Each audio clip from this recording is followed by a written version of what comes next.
வணக்கம்.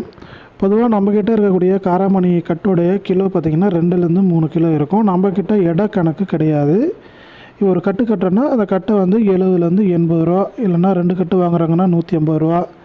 சிலர் வந்து 70 ரூபாய்க்கே வாங்கிட்டு போவாங்க, சிலர் 140 கொடுத்துட்டு போவாங்க. இந்த 70, 80 குறையாமல் வந்து வியாபாரம் நடந்துக்கிட்டு இருக்குது.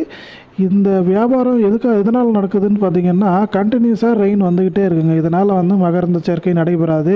காயெல்லாம் பாருங்கள், ரொம்ப சின்னதாக இருக்குங்களா. அதே மாதிரி ஹைட் வைஸும் பார்த்திங்கன்னா குட்டை குட்டையாக ஆகிடும். இதெல்லாம் 1, 2 தான் இருக்கும். இப்போ வந்து பார்த்திங்கன்னா இந்த மாதிரி தான் காய் வரும்.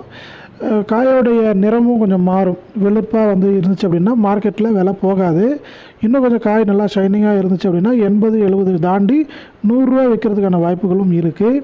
அதே மாதிரி பார்த்திங்கன்னா மழை கண்டினியூஸாக பெய்யறதுனால காயெல்லாம் வந்து அழுகிடும். பூவெல்லாம் பார்த்திங்கன்னா அழுக ஆரம்பிச்சிடும். ஸோ காட்டுற பாருங்க. ஸோ இதெல்லாம் வந்து அடுத்த ஜென்ரேஷனுக்கு வராது, அவ்வளோதான்.